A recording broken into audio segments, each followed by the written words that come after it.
नमस्कार साथियों, स्वागत है आपका हमारे इस YouTube चैनल पर। जैसा कि आप लोगों को पता है, उत्तर प्रदेश में जो राजनीतिक भूचाल है वो आया हुआ है जब से देश के गृह मंत्री अमित शाह के द्वारा जो है सदन में बाबा साहब भीमराव अंबेडकर को ऊपर जो बयान दिया गया है, जहां पर देश के गृह मंत्री अमित शाह के द्वारा जो है कहा गया था सदन में कि जब विपक्षी सांसद जब जय भीम जय संविधान के जब नारे लगा रहे थे सदन में, जब और उस समय अमित शाह जो है वो अपनी बात रख रहे थे सदन के अंदर, तभी अमित शाह ने कहा जितना आप जय भीम अंबेडकर का नाम ले रहे हैं, इतना अगर नाम आपने भगवान का लिया होता, प्रभु का लिया होता, तो आप और आपकी सातों पीढ़ियां जो हैं स्वर्ग पहुंच जाती। तो देश के गृह मंत्री ने बस इतनी बात कह पाए, उसके बाद विपक्षी सांसदों ने उन्हें घेरा, उनके जो बयान है उसकी आलोचना भी की और उसके बाद जो है धरना प्रदर्शन हुआ, सदन के बाहर धरना प्रदर्शन हुआ। जिस धरना प्रदर्शन में आप लोगों ने देखा होगा किस तरह से भारतीय जनता पार्टी के 2 सांसद घायल भी हो गए। बताया ये जा रहा है जो ये 2 सांसद हैं, एक जो सांसद है वो बिहार के हैं और दूसरे जो सांसद हैं वो हमारे उत्तर प्रदेश के फर्रुखाबाद की जो लोकसभा सीट थी वहाँ से वह जो है सांसद निर्वाचित हुए, तीसरी बार सांसद बने मुकेश राजपूत। तो मुकेश राजपूत को धक्का लगा और मुकेश राजपूत को धक्का लगने के बाद वो सीधा आईसीयू में भर्ती हो गई। जहाँ पे वह आईसीयू में भर्ती हुए वहीं पर लगातार जो है भारतीय जनता पार्टी के नेताओं के द्वारा जो है राहुल गांधी के ऊपर जो है प्रतिक्रिया दी गई है और ये कहा गया कि राहुल गांधी ने उन्हें धक्का दिया है। तो ये बातें थी, चली रही है। वहीं पर जो है मुकेश राजपूत के स्वास्थ्य के हाल की जानकारी लेने के लिए देश के प्रधानमंत्री नरेंद्र मोदी जी ने भी फ़ोन किया। उसके साथ ही साथ आप लोगों ने देखा होगा सोशल साइट्स पे बहुत सारे नेता जो है मुकेश राजपूत का हाल चाल लेने जो है अस्पताल में भी पहुंचे, जहां पे उनका इलाज चल रहा है, वो आईसीयू में भर्ती हैं। तो इस बात को लेकर जहां पर लगातार समाजवादी पार्टी उत्तर प्रदेश में मोर्चा दबाए हुए हैं, वहीं पर हम आपको बताते चले देश की राजनीति में भी चंद्रबाबू नायडू और नीतीश कुमार जो भारतीय जनता पार्टी को अपना सहयोग दे रहे हैं, उन पर भी लगातार इंडिया गठबंधन दबाव बना रहा है और लगातार जो समर्थन है वो वापस लेने की जो बातें हैं वो आ रही हैं। इसी बीच में नीतीश कुमार के पलटने की चर्चाएं भी काफ़ी तेज़ी के साथ चल रही हैं, क्योंकि बिहार में विधानसभा का चुनाव है और दावा ये किया जा रहा है बिहार में विधानसभा के चुनाव के साथ ही साथ जो है नीतीश कुमार एक बार पुनः पलटी मार सकते हैं, क्योंकि विधानसभा का चुनाव जिस तरह से जो है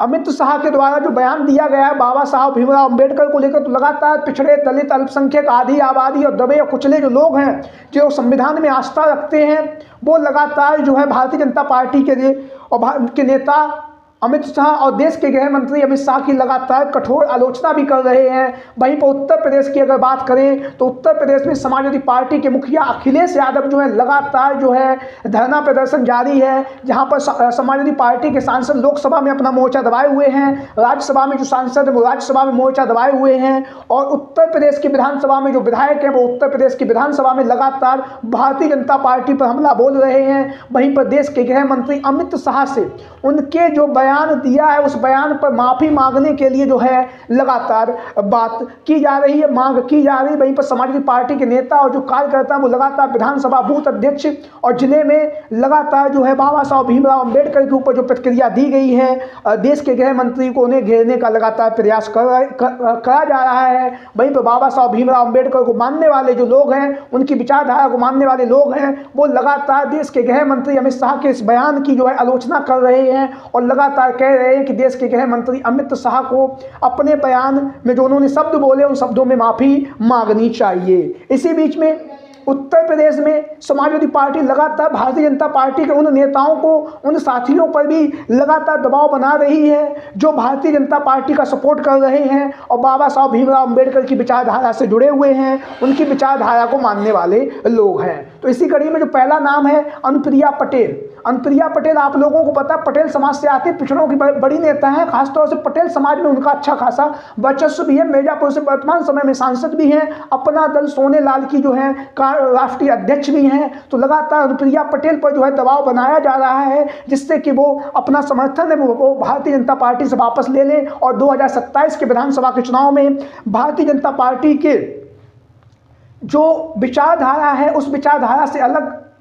जो है विधानसभा चुनाव 2027 की तैयारियों में जुटे। उसका एक कारण ये भी है क्योंकि अनुप्रिया पटेल लगातार पिछड़ों की बात कर रही हैं और पिछड़ों की बात करने के साथ साथ पिछड़ों का ही वोट जो है अनुप्रिया पटेल को मिलता भी है। तो ऐसी स्थिति में जब देश के गृह मंत्री के द्वारा बाबा साहब भीमराव अम्बेडकर को लेकर जो बयान दिया गया उस पर लगातार नाराजगी जनता की भी दिखाई दे रही, तो ऐसी स्थिति में खबरें आ रही हैं कि अनुप्रिया पटेल जो हैं वो कहीं ना कहीं 2027 के चुनाव को ध्यान में रखते हुए आगामी समय में समाजवादी पार्टी में शामिल हो सकती हैं या फिर समाजवादी पार्टी के साथ में गठबंधन भी कर सकती हैं। अगला जो नाम है वो नाम है, आप लोगों को हम बताते चले, ओम प्रकाश राजभर। काफ़ी चर्चित नाम है। कल ही इन्होंने एक मीडिया के इंटरव्यू में लाइव टेलीकास्ट में इन्होंने जो गाली गलौज की जो बयानबाजी है वो भी आप लोगों ने देखा होगा। सोशल मीडिया पे वो वीडियो काफ़ी तेज़ी के साथ जो है फैल रहा है, जहाँ पर उन्होंने ठेकेदार को गालियाँ दी हैं और ठेकेदार को गालियां देने के साथ साथ काफ़ी अपशब्द भी कहे हैं। तो ओम प्रकाश राजभर लगातार पिछड़ों की बात करने वाले, दलितों की बात करने वाले और अपने आप को पिछड़ों का हितैषी बोलने वाले ओम प्रकाश राजभर जो है 2022 के विधानसभा के चुनाव में सपा के साथ गठबंधन में थे। तब लगातार वह योगी आदित्यनाथ पर और बीजेपी की जो सरकार है, देश के जो प्रधानमंत्री हैं और नरेंद्र मोदी जी पर लगातार हमला कर रहे थे, लगातार तीखे व्यंग छोड़ रहे थे और लगातार काफ़ी अपशब्द भी इनके द्वारा बोले गए थे। लेकिन जैसे ही चुनाव खत्म हुआ इन्होंने अपना पासा बदला, दल बदला और भारतीय जनता पार्टी में शामिल होकर वर्तमान समय में मंत्री बन चुके हैं ओम प्रकाश राजभर। लेकिन अब जो है ओम प्रकाश राजभर जहाँ पर मंत्री बने हुए हैं, वहीं पर बाबा साहब भीमराव अम्बेडकर की विचारधारा को मानने में ओम प्रकाश राजभर का नाम भी है। हालांकि जब देश के गृह मंत्री अमित शाह के द्वारा बयान दिया गया था तब उन्होंने कहा था कि बराबरी का जो अधिकार है न राम ने दिया न रहीम ने दिया, बराबरी का अगर अधिकार जो है किसी ने दिया है वो हमें संविधान ने दिया। तो कहीं ना कहीं ओम प्रकाश राजभर आगामी समय में समाजवादी पार्टी के साथ में मिलकर विधानसभा चुनाव 2027 लड़ सकते हैं, क्योंकि वो अपनी जो बातें हैं वो रखते भी हैं और उन्होंने संविधान को लेकर भी अपनी प्रतिक्रिया दी है, भारतीय जनता पार्टी को लेकर भी अपनी प्रतिक्रिया दी है। अगला जो नाम है वो हम आपको बताते चले, जयंत चौधरी। पश्चिमी उत्तर प्रदेश की राजनीति में एक जाना माना नाम, चौधरी चरण सिंह जी के पोते हैं। जयंत चौधरी जो है पश्चिमी उत्तर प्रदेश की राजनीति करते हैं। 2022 के विधानसभा के चुनाव में सपा के साथ गठबंधन में थे और अखिलेश यादव जी ने जो है इन्हें 33 सीटें भी दी थी, जिसमें से ये इनकी जो सीटें थी 11 सीटें जीत सकी।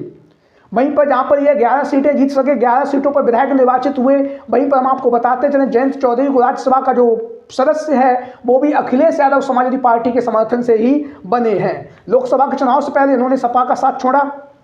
भारतीय जनता पार्टी में शामिल हुए और भारतीय जनता पार्टी में शामिल होने के साथ साथ देश की जो सरकार है, भारत की जो सरकार, उसमें इन्हें मंत्री का पद भी दिया गया है। लेकिन जिस तरह से बाबा साहब भीमराव अम्बेडकर को लेकर जो देश के गृह मंत्री ने बयान दिया, तो कहीं ना कहीं अब जो है आगामी समय में जयंत चौधरी जो है पासा अपना पलट सकते हैं। कारण ये है क्योंकि पिछड़ों का वोट चाहिए, बाबा साहब भीमराव अम्बेडकर की विचारधारा को मानने वाले लोगों का वोट चाहिए। और अगर यह भारतीय जनता पार्टी के साथ में रहते हो 2027 का विधानसभा का चुनाव लड़ेंगे तो निश्चित तौर से जो बाबा साहब भीमराव अम्बेडकर को मानने वाले जो लोग हैं वो कहीं ना कहीं इनसे नाराजगी भी अपनी जाहिर करेंगे और कहीं ना कहीं जो वोट परसेंटेज है वो भी इनका घट सकता है। तो इस बात का ध्यान रखते हुए आगामी समय में जो चर्चाएं चल रही कि जयंत चौधरी भी समाजवादी पार्टी के साथ गठबंधन में करके 2027 में विधानसभा का चुनाव लड़ सकते हैं। अगला जो नाम है वो है संजय निषाद। निषाद समाज पार्टी है इनकी, संजय निषाद जो हैं उसके राष्ट्रीय अध्यक्ष हैं। और लगातार जो संजय निषाद जो हैं वह लगातार पिछड़ों की बात करते हैं, लगातार दलितों की बात करते हैं, लेकिन बाबा साहब भीमराव अम्बेडकर को लेकर जो अमित शाह ने अपना बयान दिया है उससे कहीं ना कहीं आगामी विधानसभा के चुनाव में संजय निषाद को भी नुकसान उठाना पड़ सकता है। तो ऐसी स्थितियां बन रही हैं कि आगामी समय में संजय निषाद भी जो है भारतीय जनता पार्टी का साथ छोड़ समाजवादी पार्टी में शामिल होकर जो है चुनावी मैदान में उतर सकते हैं। इसी कड़ी में अगला जो नाम है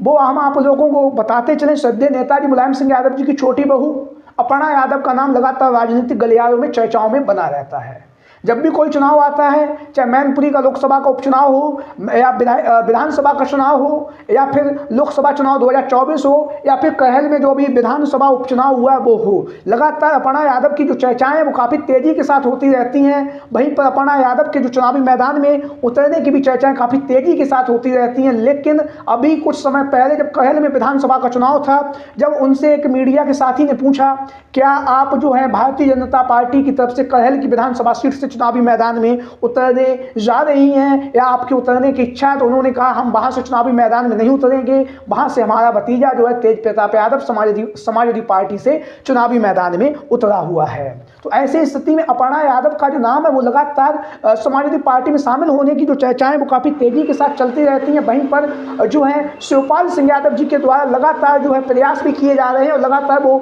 मांग भी कर रहे हैं कि अपर्णा यादव को समाजवादी पार्टी में शामिल हो जाना चाहिए। तो आगामी परिस्थितियों में देखते हुए अपर्णा यादव जो है 2027 के विधानसभा के चुनाव में अगर अखिलेश यादव उन्हें कहीं से विधानसभा का टिकट देंगे तो निश्चित तौर से अपर्णा यादव जो है समाजवादी पार्टी में शामिल हो जाएंगे, क्योंकि भारतीय जनता पार्टी की तरफ से भी उन्हें अभी महिला आयोग का जो है उपाध्यक्ष बनाया गया है। बाद बाकी सक्रिय राजनीति में या किसी भी चुनावी मैदान में उन्हें जो है मैदान में नहीं उतारा गया है। तो आप लोगों की क्या राय है इन संभावित नेताओं को लेकर जो लगातार विधानसभा चुनाव 2027 को लेकर लगातार राजनीतिक गलियारों में सुर्खियों में बने हुए हैं? आप लोगों की जो भी राय हो, जो भी विचार हो, कमेंट बॉक्स में अपनी राय, अपने विचार जरूर दें। इसके साथ ही साथ आज की वीडियो में इतना ही। जय हिंद, जय भारत। वीडियो को अंत तक देखने के लिए आप सभी का बहुत बहुत धन्यवाद एवं आभार।